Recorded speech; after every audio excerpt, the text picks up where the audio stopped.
Director Nag Ashwin. ఆయన మాటలు చాలా పొదుపు, కానీ తనలోని ప్రతిభకు అవధులంటూ ఉండవు. నాగ్ అశ్విన్ గురించి తెలియని వారు ఆయన సింప్లిసిటీని చూస్తే ఇతను దర్శకుడా అని ఆశ్చర్యపోతారు. సెట్స్లో నాగ్ అశ్విన్ ప్రతిభను చూసి మెచ్చుకోనివారు అంటూ ఉండరు. అతని సినిమాలు చాలా ప్రజాదరణ పొందాయి మరియు ప్రజలు కూడా బాగా ఇష్టపడతారు. నాగ్ అశ్విన్ చాలా తక్కువ సమయంలో భారీ హిట్ సాధించాడు. అందుకే నాగ్ అశ్విన్ తన పని పట్ల చాలా అంకితభావంతో ఉన్నాడని చెప్పవచ్చు.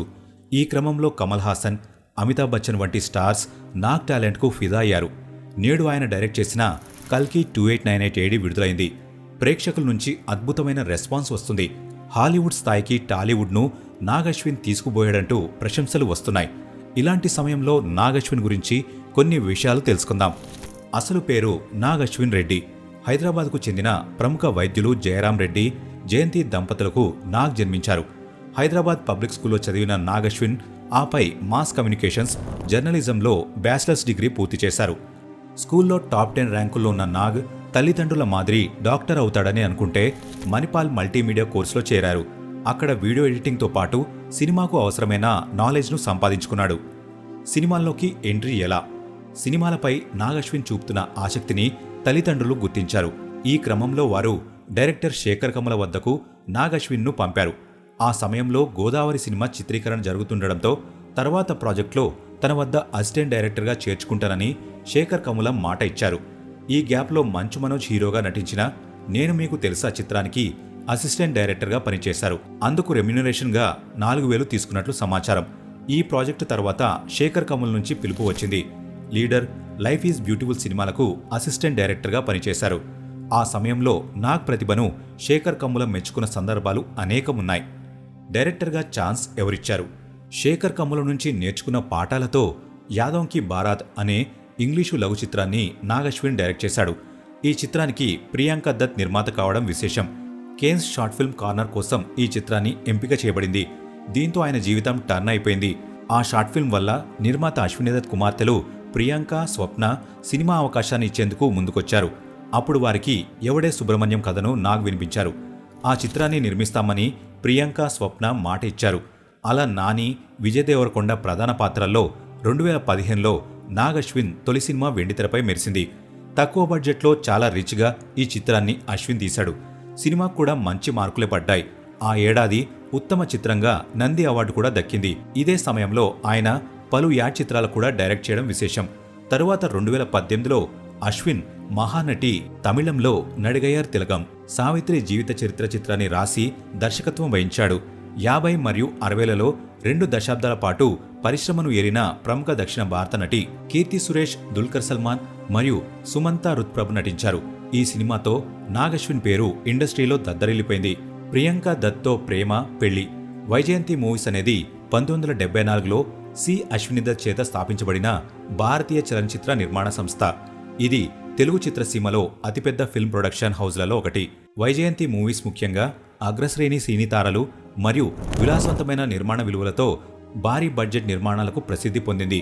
ఇది తెలుగు చిత్రసీమలో అత్యంత ప్రసిద్ధ చిత్రాలు నిర్మించిన ఘనత.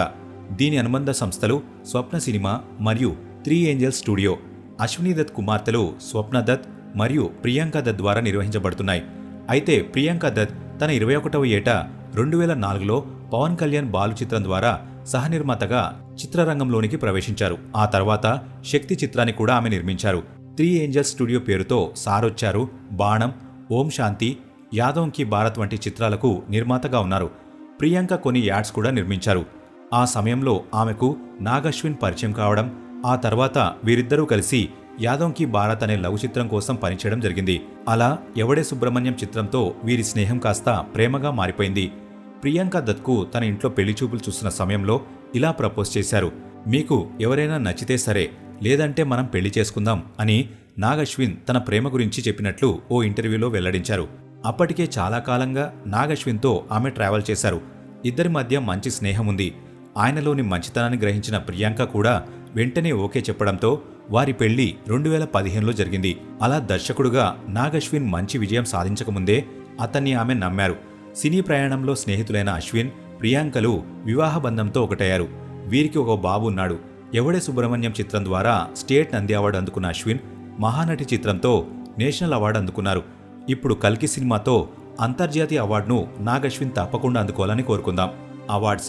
నాగ్ అశ్విన్ అనేక ప్రతిష్టాత్మక అవార్డులను గెలుచుకున్నారు.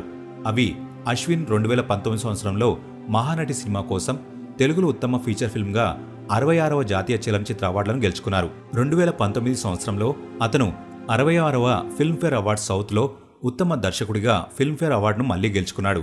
Indian Film Festival of Melbourne 2018లో ఈక్వాలిటీ ఇన్ సినిమా అవార్డు, ఉత్తమ దర్శకుడి విభాగంలో జీ సోనీ అవార్డు, తెలుగుతో సహా అనేక అవార్డులు మరియు నామినేషన్లను మహానటి గెలుచుకుంది.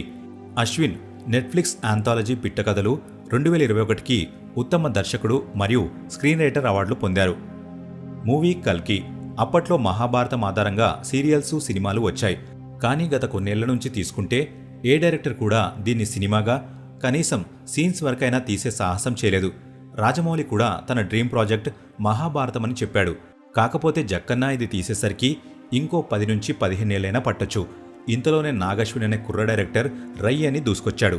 మరీ పూర్తిగా కాకపోయినా సరే కల్కిలో కురుక్షేత్రానికి సంబంధించిన కొన్ని ఎపిసోడ్స్తో మహాభారతంలోని అబ్బురపరిచాడు.